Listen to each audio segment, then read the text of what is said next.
"Get off the bus, ma'am. If you can't pay, you can't ride." The words cut through the steady rhythm of rain tapping against the windshield, and for a brief second, every conversation inside the city bus dissolved into silence. Then came the sighs, the impatient glances, the quiet shaking of heads from people already running late. Route 27 had never stopped long enough for anyone's problems, and this cold Monday morning seemed determined to prove it again. Eleanor Hale stood just inside the folding doors with one gloved hand wrapped around the steel handrail, her other trembling slightly as she counted a handful of coins for the third time. 75 cents short. That was all. A lifetime of paying her way had somehow led to this tiny, humiliating moment beneath fluorescent lights that made every wrinkle, every hesitation, and every embarrassed breath impossible to hide. The driver, Marcus Bell, drummed impatient fingers against the steering wheel before turning halfway in his seat. "Ma'am, I need you to step off. We're already behind schedule." A man in an expensive navy suit near the front glanced dramatically at his watch. "Some of us have jobs to get to," he muttered loudly enough for half the bus to hear. Someone farther back chuckled. Another passenger lifted a phone, aiming its camera toward the front without saying a word. Outside, rainwater rolled down the windows in silver streaks, blurring the city into soft gray shapes. Inside, the warmth carried the smell of wet coats, coffee, and tired people who had long ago decided compassion took too much time during rush hour. Daniel Reed stood 3 people behind Eleanor, one hand gripping his lunch bag, the other wrapped around the strap of a worn backpack that carried his work boots.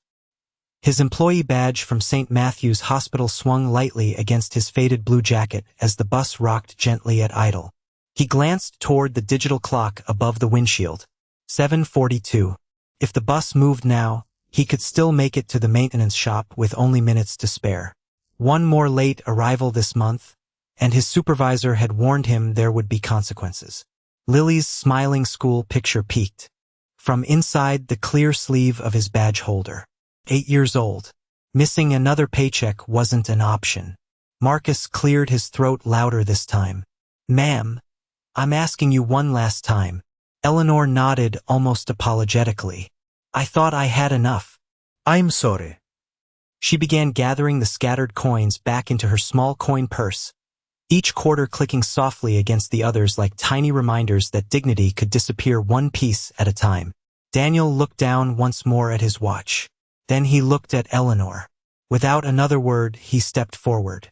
"Put it on mine," he said quietly. Marcus frowned. "Sir, don't complicate this." Daniel reached past the fare box anyway and tapped his monthly transit card against the scanner. The machine gave a sharp electronic beep before its screen flashed green. Transaction approved. For the briefest instant, another line appeared beneath the confirmation. Manual assist available. Marcus's thumb immediately struck another button, clearing the message before anyone else seemed to notice. Daniel had noticed, so had Eleanor. Neither of them said anything. "There," Daniel replied softly. "She paid." Marcus leaned back with visible irritation. "You just made us lose another minute." Daniel didn't answer. Instead, he offered Eleanor his arm as the elderly woman carefully climbed the final step. The bus lurched almost imperceptibly before she found her balance, and Daniel steadied her without making a scene. "Easy," he whispered. "Take your time." She looked at him with tired blue eyes filled less with gratitude than quiet surprise.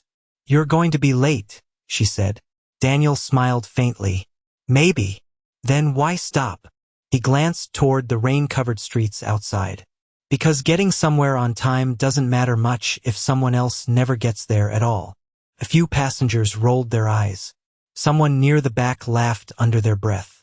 Marcus pulled the doors shut harder than necessary, muttering something about people who wanted to play hero. The engine rumbled as the bus finally eased away from the curb, carrying everyone toward another ordinary Monday morning. But Eleanor's gaze lingered on the small black fare reader mounted beside the entrance. A tiny silver label beneath the screen read one simple code: 14B.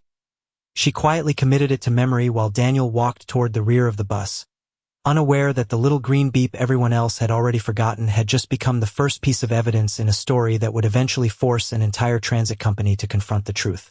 The bus rolled through the rain with the steady hum of worn tires meeting wet pavement, but the quiet that settled inside felt heavier than the weather outside. No one spoke to Eleanor. No one spoke to Daniel either. Instead, conversations resumed around them as though kindness had been a brief inconvenience that everyone was eager to leave behind. Marcus reached for the overhead microphone and pressed the switch with an audible click. "Ladies and gentlemen, thank you for your patience. We experienced a fair delay at the last stop, and we will do our best to recover the schedule." His words sounded professional, almost polite, yet every passenger understood exactly where the blame had been placed. The man in the navy suit gave an exaggerated sigh before shaking his head. "One person slows down the whole city," he muttered. A younger passenger laughed quietly. Always the same story. Daniel remained standing even though an empty seat had opened beside him. Eleanor still looked unsteady, so he gently motioned toward the seat nearest the priority section. "Please," he said, "you should sit." She hesitated. "You need it more than I do." Daniel smiled. "I have been standing at work for 15 years. I think I can survive another 20 minutes. She lowered herself carefully into the seat, holding the rail with both hands until the next turn passed. Outside, traffic crawled beneath gray skies while windshield wipers swept back and forth with quiet determination. Daniel looked once more at the time displayed above the driver. Every minute slipping away carried a cost he knew too well. His supervisor had already warned him twice this month. Hospitals did not wait for excuses. Boilers still needed repairs. Patients still needed heat. His paycheck was already stretched between rent, groceries, Lily's school supplies, and the endless little expenses that never appeared one at a time. Missing work was not simply an inconvenience. It was arithmetic. Eleanor noticed him checking the clock again. "Will they be angry?" she asked softly. Daniel kept his eyes on the rain outside. "They will probably be disappointed." "Is there a difference?" she asked. He thought for a moment before answering. "Disappointment usually lasts longer." She nodded slowly, absorbing the answer as if it carried more weight than he intended. Near the front, Marcus pressed another button on the radio mounted beside the steering wheel. His voice dropped lower, but Daniel still caught pieces of the conversation through the static. "Route 27, fare dispute resolved. Running behind." The reply from dispatch dissolved into crackling interference before disappearing completely. Marcus quickly tapped several buttons on the dashboard screen, then returned both hands to the wheel. Daniel noticed the movement without staring. Years spent repairing heating systems had taught him to pay attention to small details. Machines often revealed the truth before people did. At the next stop, several passengers climbed aboard while others hurried off into the rain. A college student brushed past Daniel and whispered just loudly enough for him to hear, trying to look like some kind of hero. Daniel simply stepped aside to let her pass. Eleanor watched everything without saying another word. Her eyes moved from Marcus to the fare reader near the entrance, and then toward Daniel's hospital identification badge swinging gently against his jacket whenever the bus turned. She quietly memorized his name, Daniel Reed. A mother carrying a stroller struggled to maneuver through the crowded aisle. Before anyone else reacted, Daniel lifted the front wheels over the raised floor without making a show of it. "There you go," he said, stepping back immediately afterward. The young mother smiled gratefully, but Daniel had already returned to his place near the exit doors. Eleanor noticed something then that none of the others seemed to recognize. He never waited to be thanked. He simply looked for the next person who needed a little room to breathe. As the bus approached the downtown transfer station, Daniel pulled out his phone and dialed the maintenance office. The call connected after 2 rings. "This is Daniel," he said calmly. "I am going to be late. I am sorry." "I know." He listened quietly for several seconds before nodding once. "Yes, sir. I understand." He ended the call without complaint, slipped the phone back into his pocket, and released a slow breath he hoped no one had noticed. Eleanor looked at him carefully. "You did not tell him why, Daniel shook his head. Everyone has reasons. Mine are not more important than anyone else's.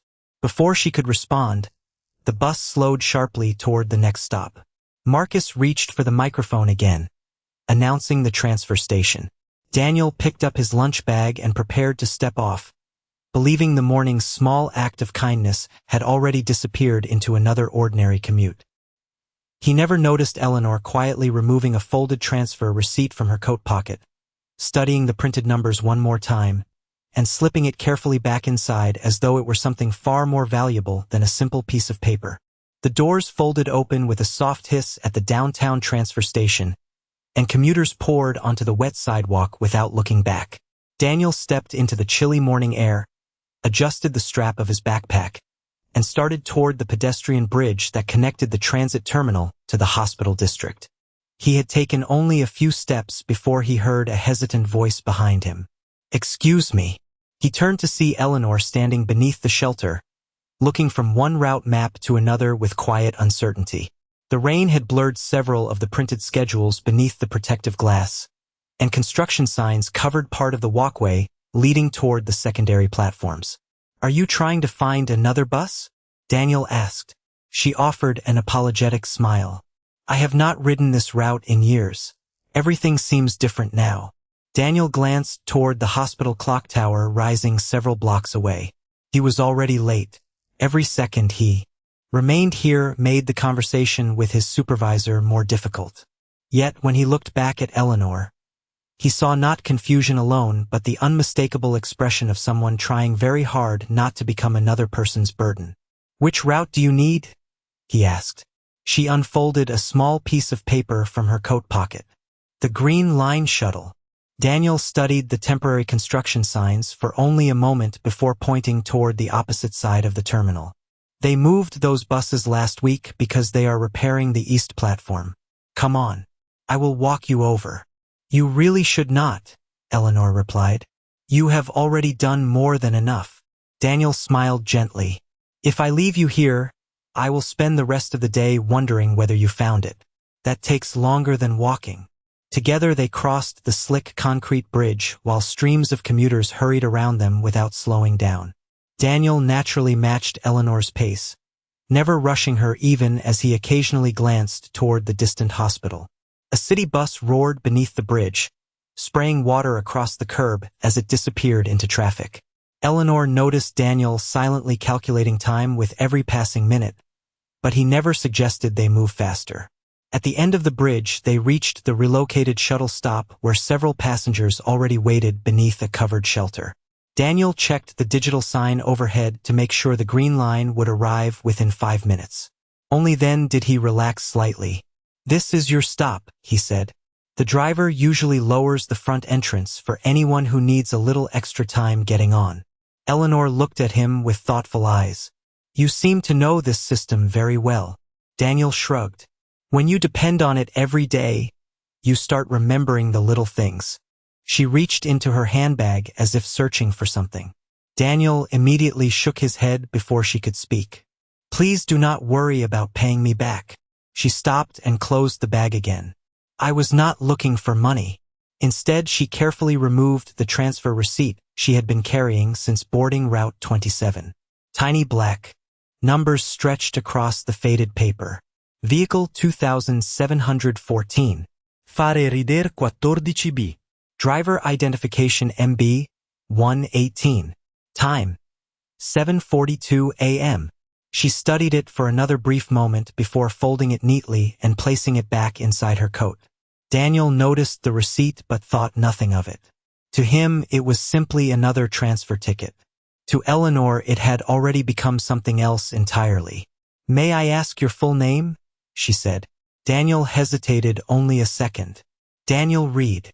"Thank you, Mr. Reed." He smiled. "Daniel is fine." "And your little girl?" Eleanor asked, remembering the school picture clipped behind his identification badge. Surprise crossed Daniel's face before softening into warmth. "Her name is Lily. She is 8. Eleanor smiled. "She must be proud of her father." Daniel looked down at the wet sidewalk before answering quietly. I just hope she grows up believing that helping people is still worth doing. Before Eleanor could reply, the Green Line shuttle rounded the corner and pulled smoothly toward the curb. Daniel waited until the driver lowered the entrance and watched as Eleanor stepped aboard safely, one careful step at a time. Only after she found a secure seat did he wave politely and turn toward the hospital. Then he broke into a jog, lunch bag swinging at his side as he hurried through the rain toward a workday he already knew had begun without him. Eleanor remained by the window, watching him disappear into the gray morning until he was no more than a small figure crossing the intersection. Only then did she take out her phone, scroll to a contact saved simply as Adrian, and send a single message containing 6 words. Route 27. Do not warn anyone first. By the time Daniel reached the maintenance entrance at St. Matthew's Hospital, the rain had soaked through the shoulders of his old blue work jacket. He hurried across the service hallway with quiet determination, hoping he could still make up enough time to keep the morning from slipping completely out of reach. The large digital clock mounted above the employee entrance read 7:58. 8 minutes late.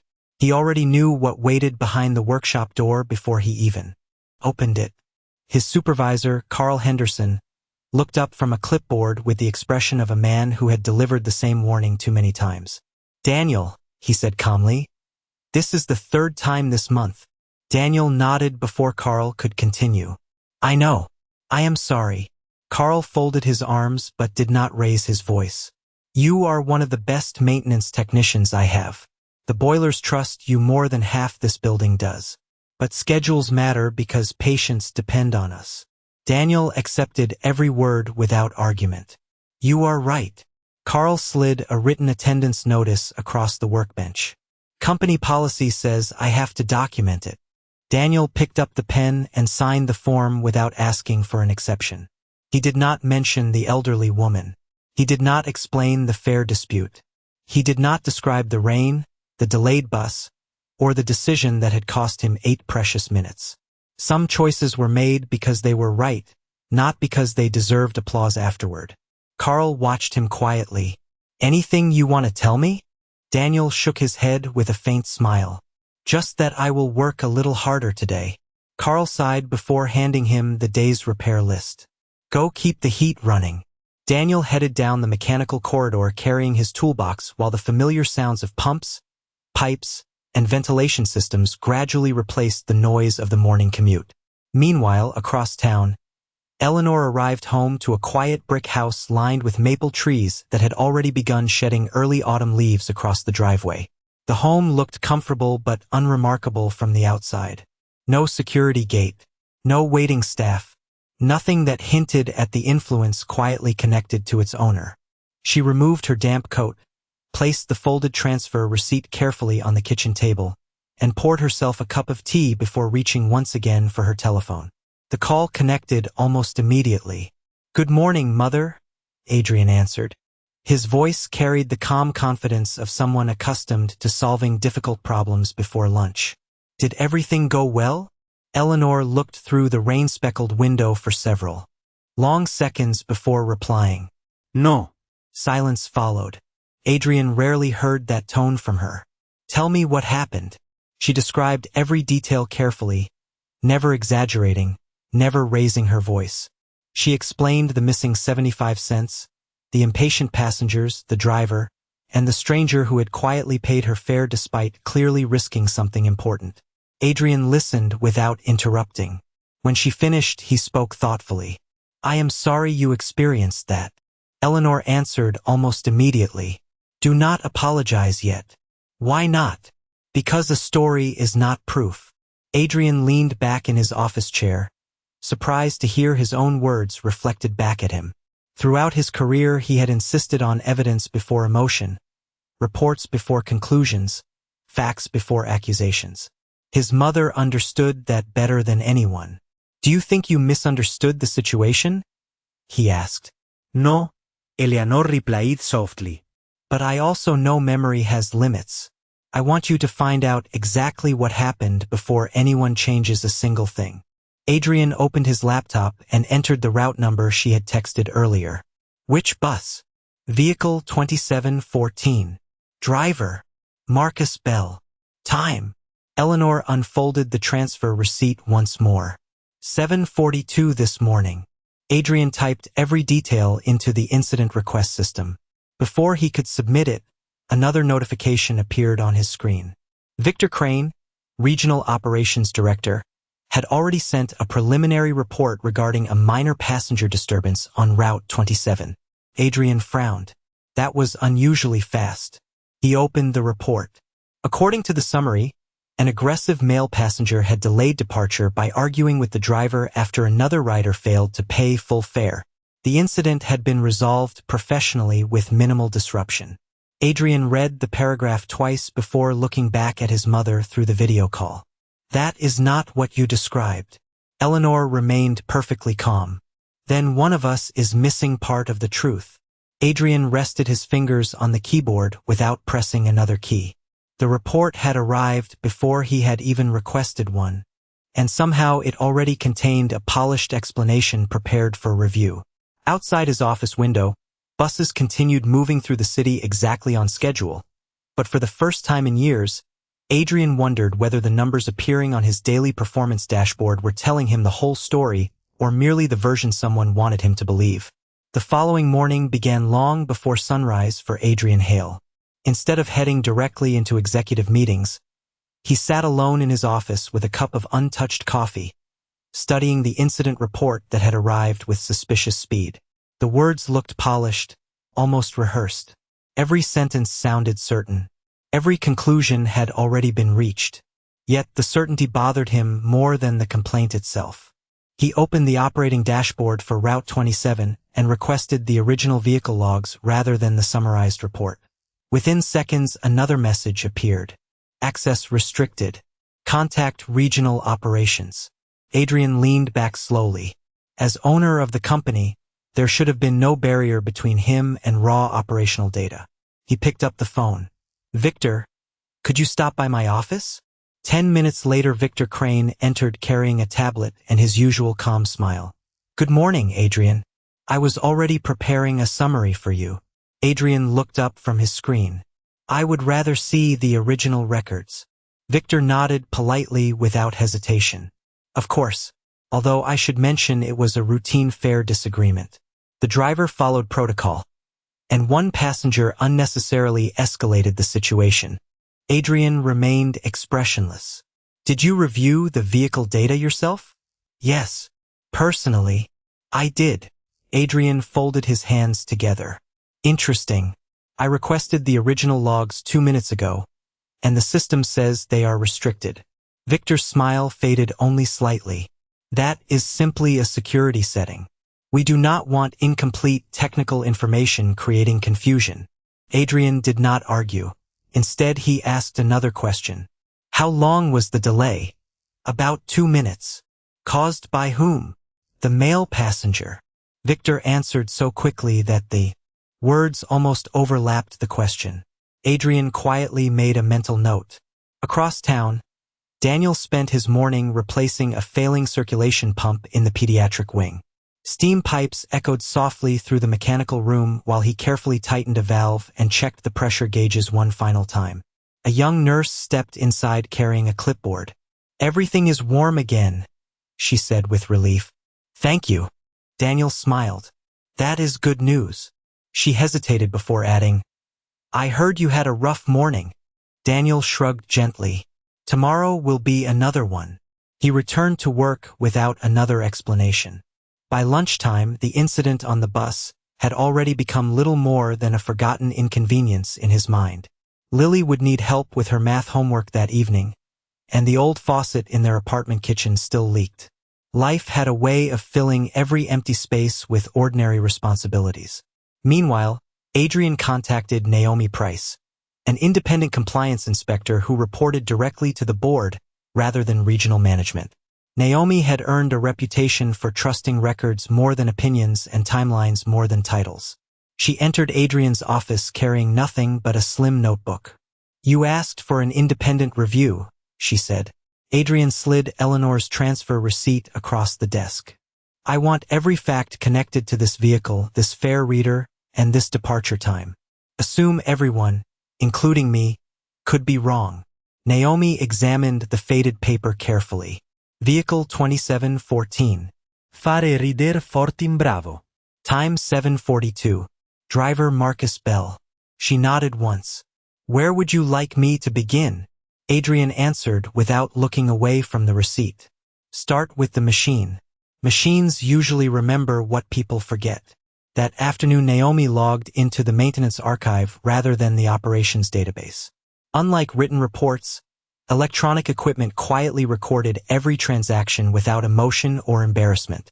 She opened the diagnostic history for Fare Reader 14 Bravo. The first entry immediately caught her attention. 7:42 and 18 seconds. Monthly transit pass. Accepted. Additional fare successfully processed. No payment error. No equipment malfunction. She continued scrolling. 7:43 and 52 seconds. Door remained open. 7:45 and 6 seconds. Manual fare dispute entered. Naomi stopped reading. Her brow tightened slightly.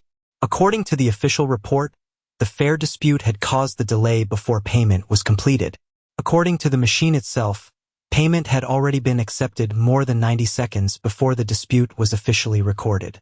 She checked the timestamps again. They matched perfectly. Machines rarely cared about office politics. They simply measured time. Naomi quietly printed the log and placed it inside a folder. Then she reached for the next record in the chain. If the Fare Reader had told one part of the story, perhaps another machine had been watching the rest. The next morning Naomi arrived at the central operations garage before the first wave of buses returned from their early routes. She carried the printed Fare Reader log in one hand and a notebook in the other, saying very little as she introduced herself to the maintenance supervisor. I need the vehicle records for bus 2714, she said. The supervisor nodded and escorted her into a room lined with monitors displaying maintenance histories, diagnostic reports, and electronic door systems. Naomi placed the Fare Reader log beside the keyboard and opened the door activity records for the same vehicle. Within seconds, another sequence of timestamps appeared across the screen. 7:42 and 18 seconds. Additional fare accepted. 7:42 and 21 seconds. Front doors remained open. 7:43 and 55 seconds. Front doors still open. 7:44 and 12 seconds. Warning chime activated. 7:44 and 52 seconds. Front doors finally closed. Naomi compared every line to the official report. According to Marcus Bell's written statement, the unidentified male passenger had delayed departure by arguing after the fare issue had already been resolved. The machine quietly disagreed. Payment had been completed almost immediately. The bus had remained stopped because the driver continued the confrontation long after the transaction was finished. Machines did not become embarrassed. They did not exaggerate. They simply counted seconds. Naomi thanked the supervisor and requested one more file. Has Fare Reader 14 Bravo experienced synchronization problems recently? The supervisor searched the maintenance history before shaking his head. No. That unit was replaced 3 weeks ago. It has been operating perfectly since installation. Naomi quietly underlined the answer in her notebook because Victor Crane had suggested the previous day that technical delays sometimes caused confusing timestamps. The maintenance records offered no support for that explanation. At almost the same moment, Daniel was finishing another routine assignment inside the hospital. He had spent the morning repairing a faulty heating control valve in the children's recovery wing, answering polite questions from nurses and exchanging friendly greetings with patients' families who had no idea their maintenance technician had unknowingly become the center of an internal investigation across town. During his lunch break, he sat alone outside beneath a covered employee entrance, eating a simple turkey sandwich while scrolling through photographs on his phone. Lily had sent him a picture of a paper bus she had folded during art class. Across the front she had written in bright blue marker, "Dad always gets people home." Daniel smiled quietly before sending back a single message. "I love it. I cannot wait to see you after school." He slipped the phone back into his pocket and returned to work without another thought about the previous morning. Meanwhile, Adrian remained in his office reviewing Naomi's preliminary notes. "So the payment was never the reason for the delay," he said. Naomi nodded. Not according to two independent systems. Adrian leaned forward. What does that tell us? Naomi answered carefully. It tells us someone described the sequence incorrectly. Whether that happened by mistake or intentionally is still unknown. Before Adrian could respond, Victor knocked lightly on the open office door and stepped inside, carrying another folder. I thought you might appreciate an updated summary, he said pleasantly. Adrian accepted the folder without opening it. Thank you. Naomi has already begun reviewing the raw data. For the first time, Victor hesitated. It lasted only a heartbeat, but Naomi noticed. Raw data can sometimes be misleading without operational context, Victor explained. That is why summaries exist. Naomi looked directly at him. Summaries should explain evidence. They should never replace it. Victor smiled politely, but the warmth had disappeared from his expression. After he left, Adrian remained silent for several moments before opening the folder Victor had delivered. Inside was another polished report repeating the same conclusion as before. Passenger interference. Driver followed procedure. Minor delay resolved. Nothing in the document acknowledged the additional fare transaction that had already been confirmed by the machine. Nothing mentioned the 94 seconds the front doors remained open after payment had been accepted. Adrian slowly closed the folder. The more complete the summaries became, the more incomplete they seemed. Naomi gathered her papers and stood. The next step is simple, she said. If the fare reader remembers payment and the door system remembers time, then somewhere a camera remembers what everyone actually did. Adrian looked toward the rain falling beyond his office windows and quietly nodded. Then let us find the witness that never blinks. Naomi spent the next afternoon following a trail that no polished report could erase. The internal camera request came back with an unexpected response. The front-facing video from bus 2714 had been marked as corrupted during the exact minutes surrounding the incident. The explanation sounded ordinary enough. Digital files occasionally failed. Storage devices occasionally glitched. But after years of investigating compliance cases, Naomi had learned that coincidence deserved verification, not trust. Instead of accepting the missing footage, she drove to the intersection where Route 27 had stopped that rainy Monday morning. Traffic moved steadily through. The same crosswalk, and commuters hurried beneath umbrellas just as they always had. Across from the bus stop stood a neighborhood convenience store with a weathered blue awning and a security camera mounted beneath the roofline. Naomi stepped inside and introduced herself to the owner, an older man named Harold Simmons, who had operated the store for nearly 20 years. After explaining the date and approximate time, she asked one simple question. Does your outside camera still keep archived recordings? Harold adjusted his glasses and smiled faintly. For 30 days. My insurance company insists on it. A few minutes later, they sat together in the small office behind the counter while the recording loaded onto an aging computer monitor. The image was not perfect. Raindrops blurred the edges, and there was no audio, but the bus stop remained clearly visible. Naomi leaned closer as the timestamp reached 7:42 in the morning. There was Eleanor standing at the front entrance of the bus. Marcus remained in the driver's seat. A small crowd waited behind her. Then Daniel stepped forward exactly as Eleanor had described. The fare reader accepted his transit card almost immediately. Naomi paused the recording and compared the timestamp with the fare reader log. The seconds matched. She pressed play again. The bus did not move. Instead, Marcus continued speaking while pointing toward the open door. Daniel never raised his hands. He never blocked the aisle.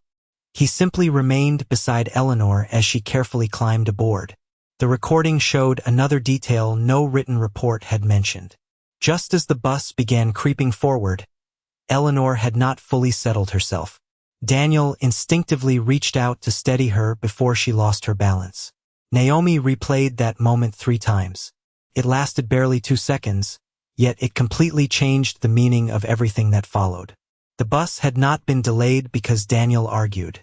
It had remained stopped because the driver chose to continue the confrontation after payment had already been completed.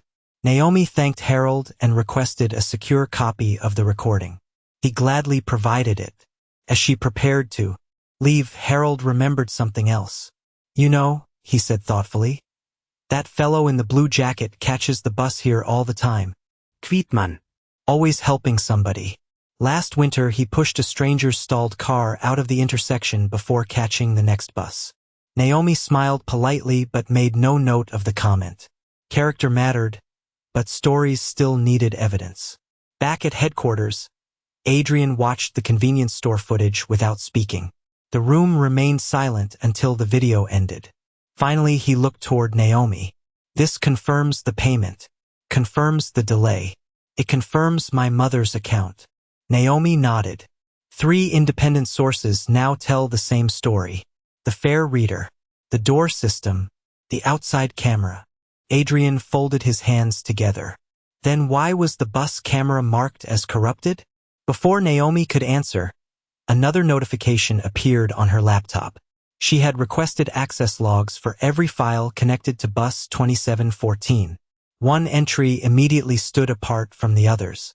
At 9:18 that same morning, nearly 2 hours after the incident, someone with administrative privileges had accessed the incident record and modified its classification.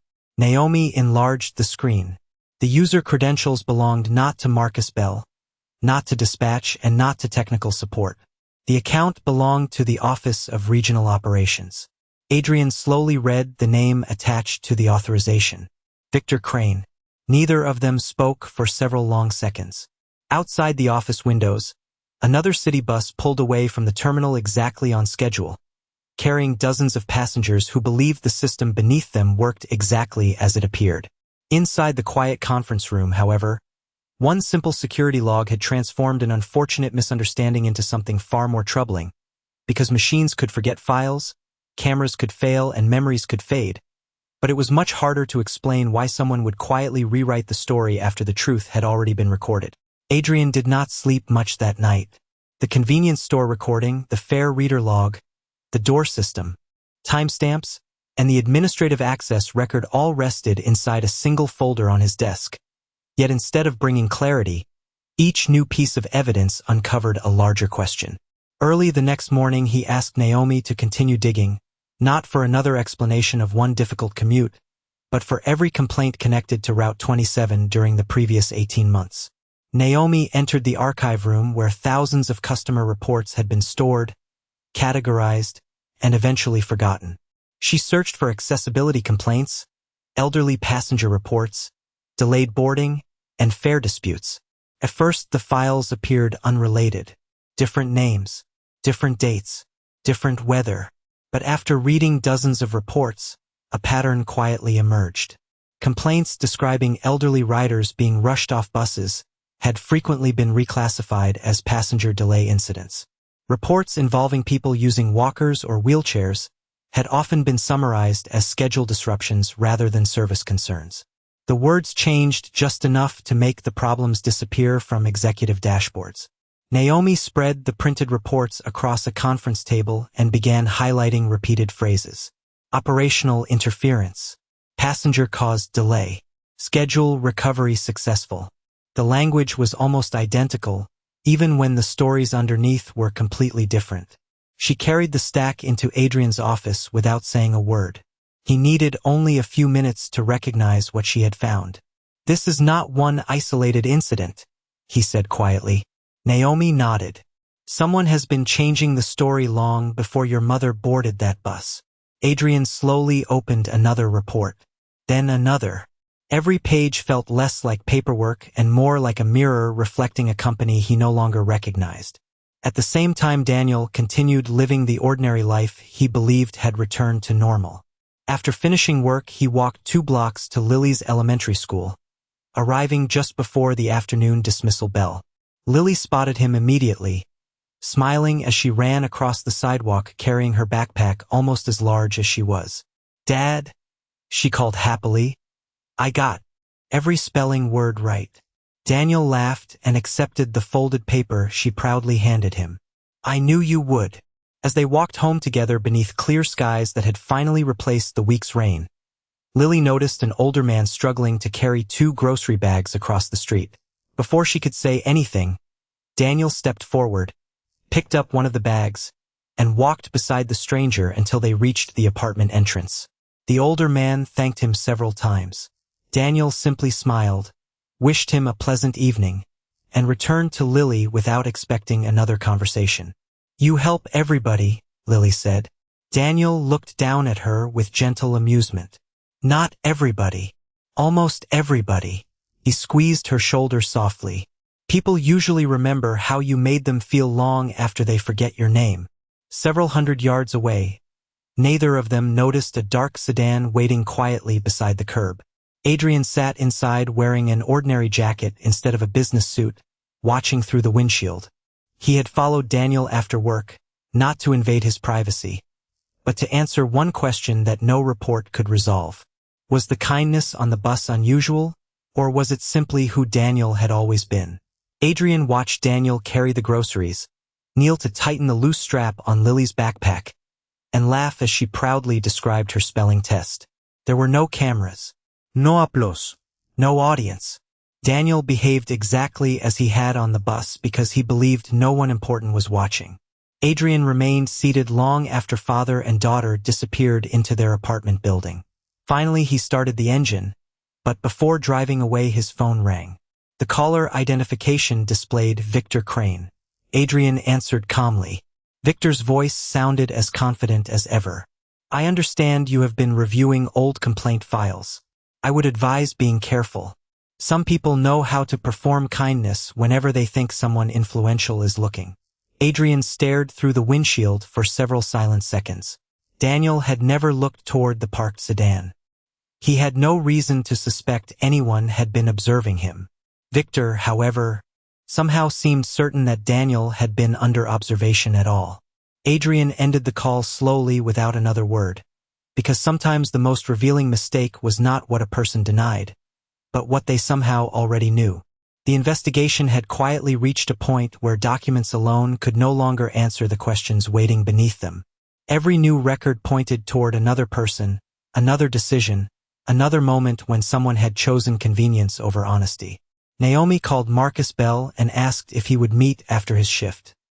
He agreed, though his voice carried the exhaustion of a man who had spent several sleepless nights replaying the same morning in his mind. They met in a small conference room at a neighborhood transit office after the last buses had returned to the depot. Marcus arrived wearing his driver uniform, still holding his lunch container beneath one arm. He looked older than he had on the bus, not because the days had passed, but because guilt often added years more quickly than time ever could. Naomi placed several papers on the table without pushing them toward him. "I am not here to trap you," she said calmly. "I only want the truth." Marcus lowered his eyes. "The truth is not going to make anyone happy."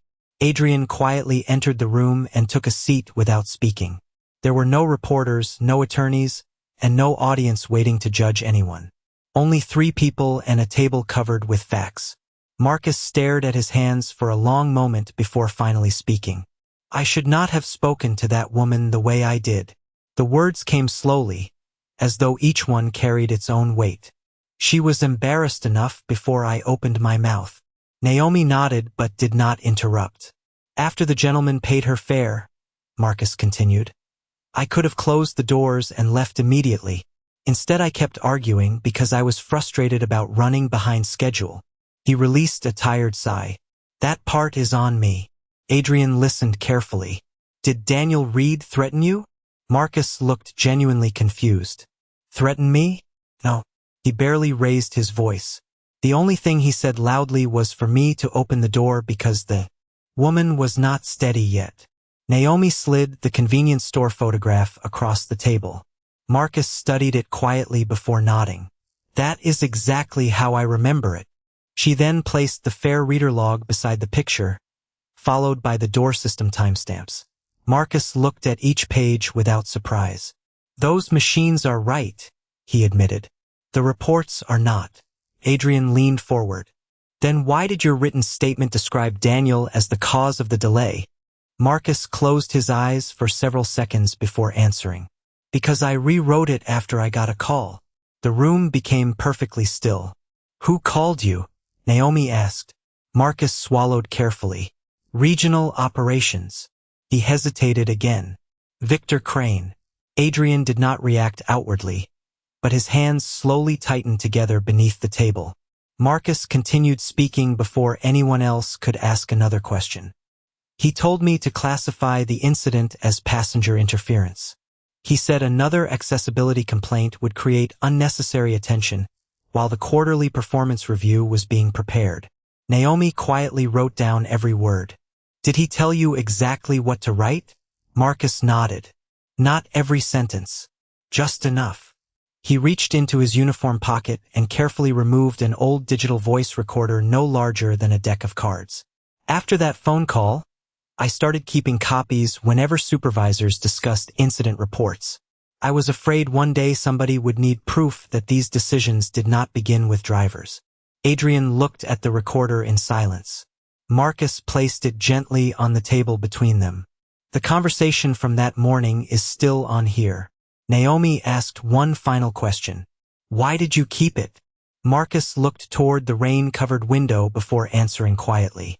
Because every time I drove that route afterward, I kept seeing that little girl smiling from Daniel's work badge. I realized he went home knowing he might lose part of his paycheck because he chose to help someone. I went home knowing I had blamed the wrong man because I was afraid of losing mine. Adrian slowly reached for the recorder but stopped just short of touching it. The small device represented far more than another piece of evidence. If the recording confirmed Marcus's account, then the investigation would no longer be about one driver's poor judgment or one unfortunate commute. It would reveal a chain of decisions stretching far beyond a single bus. And once that truth was heard, no carefully written report would ever be able to bury it again.